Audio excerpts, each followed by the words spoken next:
Hello everybody, my name is Edgar Kruize and today I'm going to take you through an Odyssey through the Underworld. If you have any questions for me during this presentation, please ask them in the comment box and I'll try to answer them appropriately.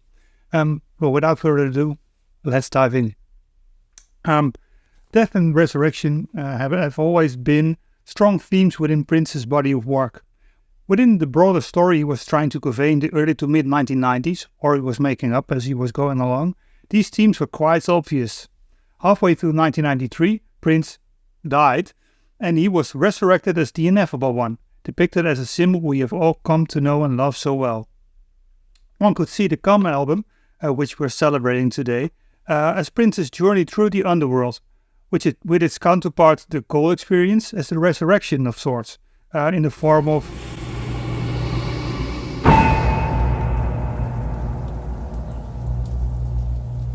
In many ways, the journey through the Underworld is connected to 1993's Glam Slam Ulysses stage play. This presentation tries to connect the dots. With the June 7, 1993 announcement that Symbol has taken Prince's place, the feud with Warner Brothers had become a full-blown war. Prince started to look into non-traditional ways of bringing his music to the public and thus bypassing Warner. One of the experiments was the creation of a dance performance called Glam Slam Ulysses. Loosely based on the Odyssey by Homer, the performance, starring Carmen Electra amongst others, ran for 2 weeks at Prince's LA Glam Slam nightclub in late August, early September 1993.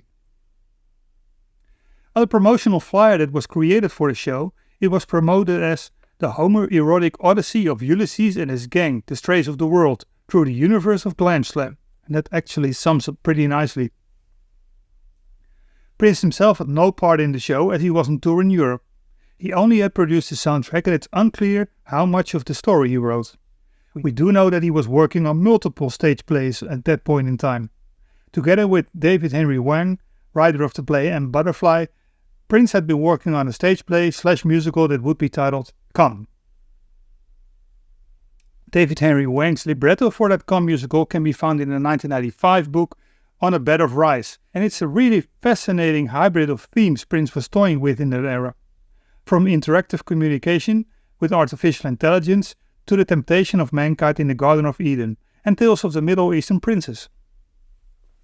That musical never saw the light of day, but what did see the light of day is the stage play Glam Slam Ulysses. The story of this performance piece is a loose translation of the original Greek epic by Homer, which originates from the 8th century BC. Originally an oral tradition passed down for generations, the Odyssey tells the story of Ulysses for his voyage home to the island of Ithaca and to his wife Penelope after a 10-year absence having fought the Trojan War, and in the meantime he's being kept prisoner by the sea nymph Calypso. Ulysses is his name in Latin, the original Greek name is Odysseus, from which the word Odyssey is derived. It's not the first time Homer's Odyssey pops up in Prince's body of work. In the movie Under the Cherry Moon, the stairs on Colline du Château, the castle hill in Nice, can be seen, and those stairs are decorated with the mosaics giving a quick review of Homer's Odyssey. In this specific case, the dolphins that are central in the song Dolphin, which was part of the Glam Slam Ulysses stage show. That song is from the Gold experience, of course, and I will touch on its significance later. The Glam Slam Ulysses consisted of 12 then unreleased songs. 6 of those would eventually end up on Come. Ready, whoop it up, yeah. In the 20 minutes I have here, it's not enough time to go through each individual song, but I will use the track Loose as an example on how the themes of the stage play were brought over to the album, or actually albums. The initial version of Loose was recorded in February 1993, about 4 months before Prince had pronounced himself dead and resurrected as the Symbol. It was part of the March 1993 configuration of the Come album, and it was seeked into the Party Man during the 1993 Act 1 US tour.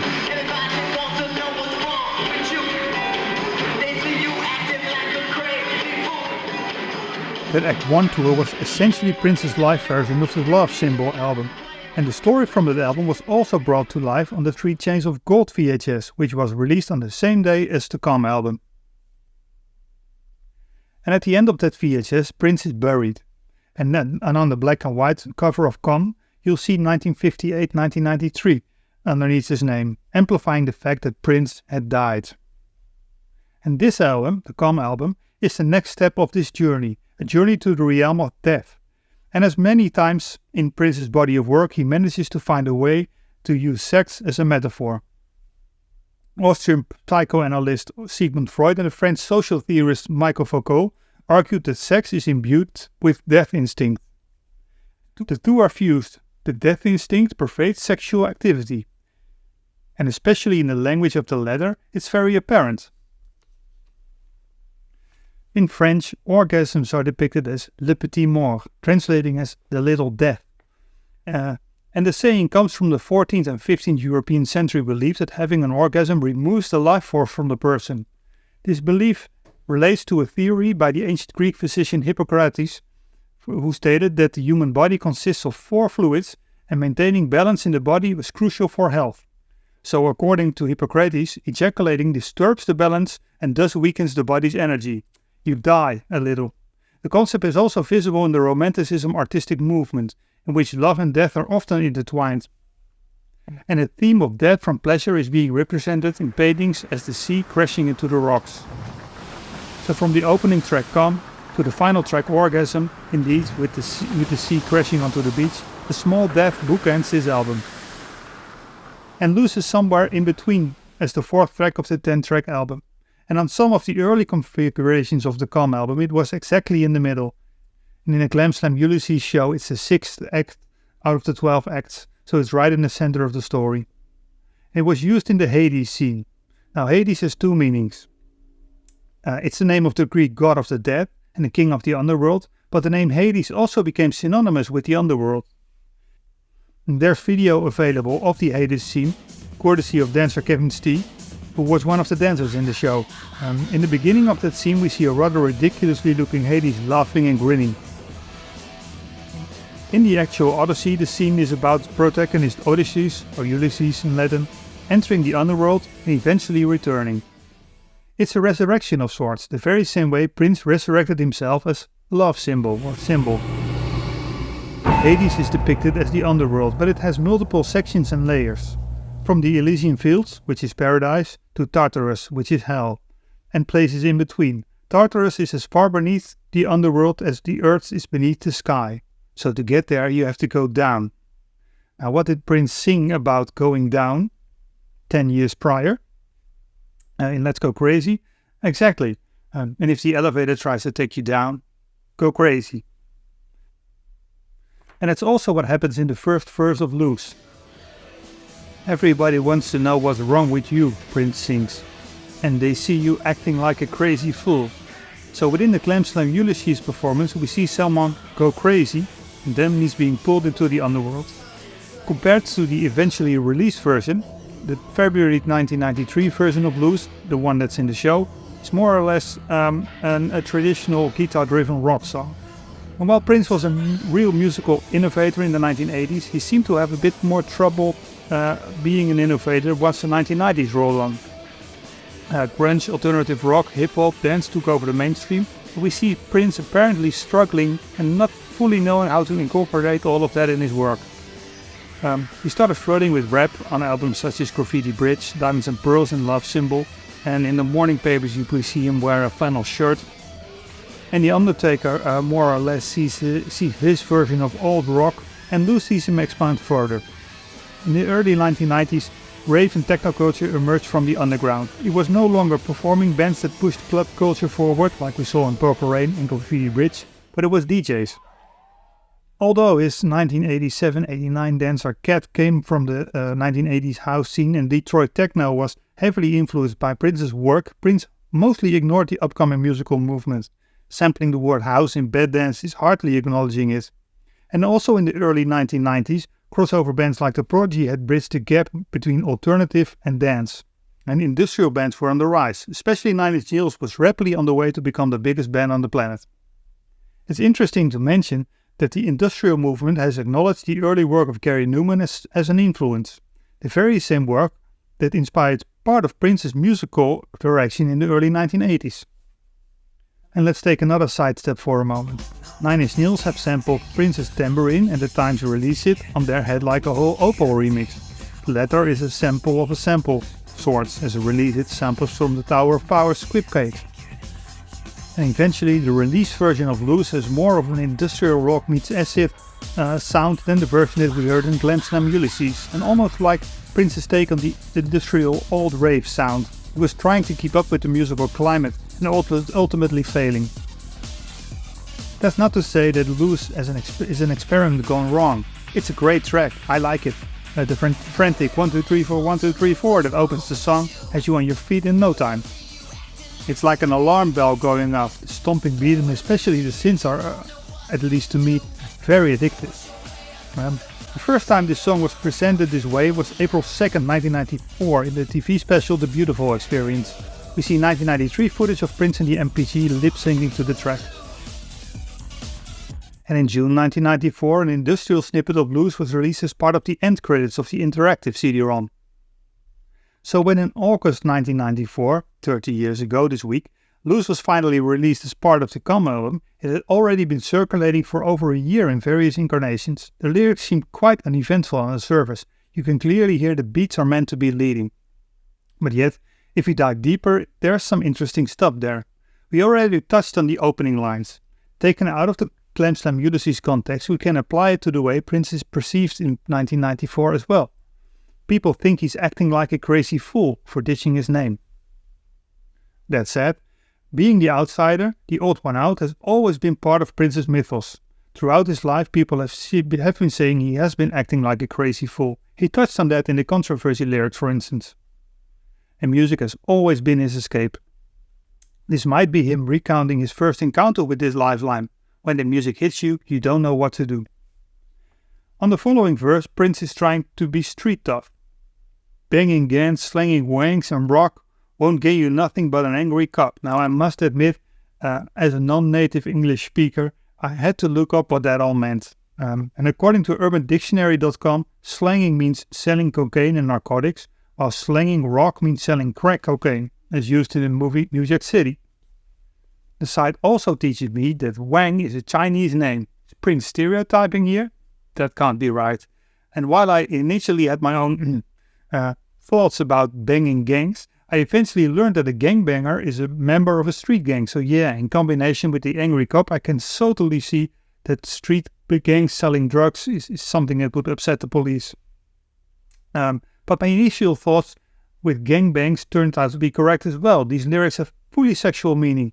Slanging means having intercourse with many females. A wang is a penis. Slanging cock, you get the picture, and that also would infuriate the police. You could have guessed duality is one of the recurring themes on Planet Prince. It's all connected. And on a side note, see how this duality is part of the COM album as well. In Space, Prince sings, "I have never been one to hide my feelings." And before the album is over, you can hear him sing, "All my life, I've kept my feelings deep inside and let it go." So, and I digress. That brings us to the significance of the Gold experience, the duality, the dual side of COM. Prince often balances things within his music by creating albums that you can consider twin albums, from Around the World in a Day and Parades to Black Album and Love Sexy, Diamonds and Pearls and Love Symbol. All those albums are in a way two sides to the same coin. And Prince wanted COM and the Gold experience to be released on the same day. In a way, you could argue that those albums continue the story that was started in 1992 with Love Symbol, but even without that context, they are a yin and a yang to each other. COM sees Prince traveling to the Underworld. Gold experience sees him coming out, transformed on the other end. And thus both albums share themes. In Loose the message is clear, regardless of the meaning of the first lyrics and the verses I just mentioned. Finish school, do something useful with your life. Get your education first, then buy a pair of shoes, is the message of empowerment. Kinda like the way that Pussy Control on the Gold experience has the same message. And steps she did to the straight A's and then college, the master degree. The final verse seems to be aimed at everybody who was at the time opposing Prince. How the hell you gonna tell me what to do? He's declaring independence here. But what follows contradicts what he had been declaring 2 years earlier. In My Name is Prince he sings, "Big cars, women and fancy clothes will save your face, but it won't save your soul." Now in Loose he sings, I got the clothes, I got the bank, I got the crew. If you look real close, I even got your garden tool. He even uses a similar voice. So basically, he's saying he owns the people that think they own him. It's a stone cold bluff and he knows it. These things will eventually won't save his soul. Hey, they won't even let him win the war he had started, assuming this is a dig at his label. Meanwhile, this entire verse is dual as well. Wasn't it what he got to hear in negotiations with Warner? They basically said that they owned every inch of him, thus he became a slave, knowing his masters could not be saved. And that anger is what makes this song stand out on Calm. Loose is extremely aggressive. When Prince sings it, it's as if the spit drips out of your speakers.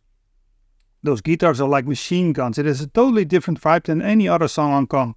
And musically it's more in line with the guitar-heavy songs like Interactive and Endorphin Machine from this very same era. And vocally it's also similar. Funny that all of these songs are spread out across multiple projects. Loose would also not have been out of place on Chaos and Disorder. And lyrically, like most songs on Calm, Loose is partially about sex. But in all his work, Prince seems to find redemption through sex, and a new spiritual revolution that's promised in the title track. Loose diverged from this path, maybe because of the origins within the Glam Slam Ulysses, maybe as a way to show the struggle that eventually leads to the road to spiritual rebirth, and all the while teaching young people to finish school. One could argue that school often leads people right into the trap that's the corporate and material world. You don't learn to be spiritual at school, but Prince has already touched on that subject in the 1988 song Positivity. The message there fits right into Loose. So the reason that Loose does not quite work as an industrial rock song is because of that message. Most industrial music is nihilistic, self-centered, and this song lacks the downward spiral, pun intended, to fully convince the listener of his musical direction. Which is ironic considering the fact that highly personal and dark themes are very much present on this album in songs like Papa and Solo, for instance. Eventually, a remixed version of Loose, along with an alternate version of Dark, ended up on the 1998 compilation Crystal Ball, this time as Get Loose. This version is much more laid back and less aggressive compared to the original. And one thing to note is that Get Loose and the club mix of Pussy Control are placed back to back on Crystal Ball. Get Loose omits the message of educational empowerment, but basically both originals share a similar message. And according to the Crystal Ball liner notes, Get Loose and Pussy Control played back to back were favorites of the erotic city dances in Los Angeles, which brings us back to the place where the Glam Slam Ulysses premiered. And it's also the place where it died an untimely death. Critics panned the performance, and instead of going on tour throughout the US, as planned, the show was cancelled about 2 weeks after its debut. But to bring things full circle, that premiere was on August 21, 1993 at Glam Slam Los Angeles. Prince was not there that night as he was in Europe for the Act 2 tour, and during that tour, photographer Terry Edison traveled with him to take pictures. And in the early hours of August 22, she and Prince drove to the Sagrada Familia in Barcelona and Spain to take the iconic picture that would become the album cover for Come. So if you take the 9-hour time difference in consideration, the photo sessions that would end up on the cover of the Come album were at the exact same time as the Glam Slam Ulysses premiere in Los Angeles. It doesn't mean anything is most likely a coincidence, but I do like this little bit of serendipity to end today's presentation. So thank you so much for your attention. Have a wonderful second day here at the virtual Con 30 Symposium, and we'll see each other later. Bye.